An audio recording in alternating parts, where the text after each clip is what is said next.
Halo teman-teman, Assalamualaikum. Semoga kita dalam keadaan sehat dan dalam lindungan Allah Subhanahu wa Ta'ala. Di kesempatan kali ini, bersama-sama kita akan melakukan unboxing alat monitoring PLTS. Simak terus videonya.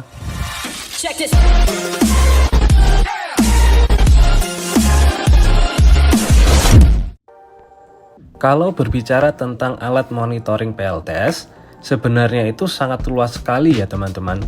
Mungkin bisa dikategorikan menjadi dua kategori, yaitu alat monitoring arus DC dan arus AC. Disclaimer dulu ya teman-teman, karena di sini saya bukan ahli. Teman-teman yang lebih paham, jangan sungkan-sungkan untuk menambahkan komentarnya di bawah, agar kita bisa sama-sama saling belajar dan berbagi. Buat teman-teman yang belum paham tentang arus AC maupun DC, bisa cari informasi terlebih dahulu. Tetapi secara gampang, arus AC adalah arus listrik yang keluar dari inverter dan umumnya voltase ada di 220 volt. Sedangkan arus DC adalah arus listrik yang keluar dari panel surya dan baterai dan umumnya voltase tidak lebih dari 100 volt. Kali ini kita akan fokus dulu ke monitoring DC biar tidak terlalu melebar. Dengan alat-alat tersebut, kita bisa melihat atau memantau beberapa parameter, yaitu voltase, arus, persentase baterai, dan energi yang berjalan. Coba kita lihat lagi di skema PLTS yang telah kita bangun bersama-sama sebelumnya. Pada SCC sebenarnya kita sudah bisa mengamati beberapa parameter umum seperti voltase dan arus yang dihasilkan oleh panel surya. Tetapi kadang juga kita butuh parameter-parameter lain yang tidak tersedia di SCC tersebut, sehingga kita perlu menambahkan alat monitoring di sistem PLTS kita ini. Di depan saya ini sudah ada box kemasan yang di dalamnya berisikan alat monitoring DC yaitu PZEM 015.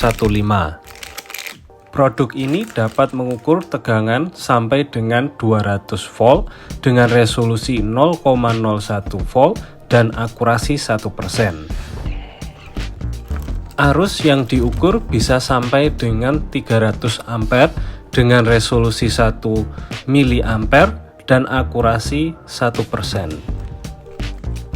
Power yang diukur bisa sampai 60.000 watt dengan resolusi 0,01 watt dan akurasi 1%. Untuk dapat menghitung arus, alat ini membutuhkan shunt resistor yang sudah termasuk di dalam paket pembelian. Ada beberapa pilihan besar shunt resistor, yaitu 50 ampere, 100 ampere, 200 ampere, dan 300 ampere. Besarnya ini akan menentukan maksimal arus yang dapat diukur oleh PZEM 015 ini. Untuk produk yang saya beli, saya memilih shunt resistor dengan besar 300 ampere.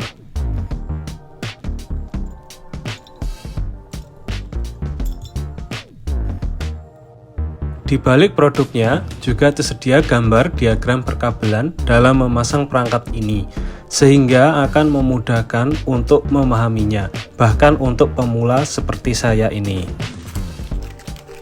Selain itu, tersedia juga petunjuk pemakaian di dalam paket pembeliannya, disajikan dengan bahasa Cina dan bahasa Inggris.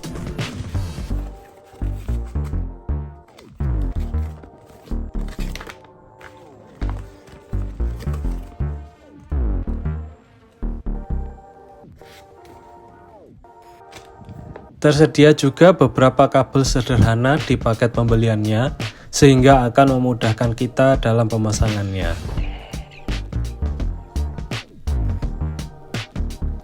Untuk menyambungkan kabel dengan unit PZEM 015 sangatlah mudah. Kita bisa menekan tuas penjepitnya dan masukkan kabel ke dalam lubang. Ketika kabel sudah masuk ke dalam lubang, kita bisa lepaskan tuas penjepitnya. Dan pastikan kabel telah terhubung dengan erat dengan menarik-nariknya.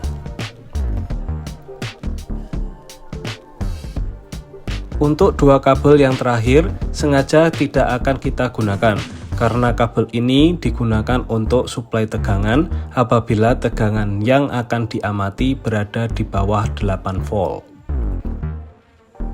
PZEM015 bisa dipasang pada 3 titik lokasi ini. Dipasang di antara panel surya dan SCC adalah untuk menghitung perolehan listrik dari panel surya. Dipasang di antara SCC dan baterai adalah untuk menghitung perolehan listrik hasil dari proses SCC. Dipasang di antara baterai atau SCC dan inverter adalah untuk menghitung konsumsi listrik. Oke teman-teman, langsung saja kita pasang di sistem PLTS kita. Untuk mempermudah pemasangan unit di papan kayu, saya hanya menggunakan double tip saja.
Oke teman-teman, pemasangan sudah selesai dan berikut ini adalah tampilan antarmuka dari BZEM015.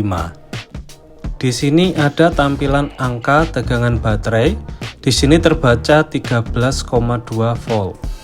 Selanjutnya ada tampilan angka arus yang melewati shunt resistor. Di sini terbaca 3,99 ampere. Selanjutnya ada tampilan angka power. Di sini terbaca 52,9 watt. Selanjutnya ada tampilan jumlah atau akumulasi dari power yang tercatat atau disebut juga energi. Di sini terbaca 908 watt hour. Selanjutnya ada tampilan jumlah atau akumulasi dari arus yang tercatat atau disebut juga kapasitas. Di sini terbaca 67,9 ampere hour. Selanjutnya ada tampilan eksternal dan internal resistance. Di sini saya tidak tahu ini fungsinya untuk apa. Mungkin teman-teman yang tahu bisa menambahkan di kolom komentar.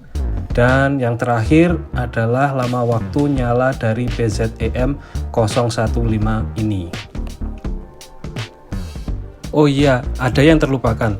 Ini adalah persentase baterai atau disebut juga SOC. State of charge, satu kotakan kecil menggambarkan 10% baterai.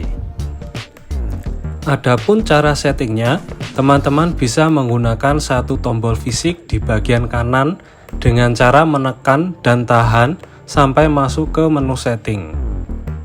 Selanjutnya tekan satu kali untuk berpindah-pindah menu settingannya, dan untuk memilih teman-teman tinggal tekan dan tahan.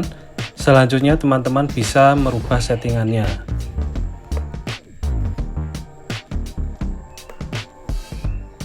Sebagai tambahan, tombol fisik di kanan bisa juga digunakan untuk mematikan lampu dan masuk ke mode sleep. Ketika dimatikan, BZEM015 tidak akan merekam data. Oke teman-teman, cukup sekian dulu berbagi dari saya. Semoga video yang singkat ini bisa bermanfaat untuk kita semua. Terima kasih untuk teman-teman yang sudah menonton sampai habis. Buat teman-teman yang sedang membangun PLTS, yuk kita bersama-sama membangun ekosistem green energy, energi bersih untuk kita semua. Dan buat teman-teman yang masih berencana membangun PLTS, semoga dilancarkan juga hajatnya.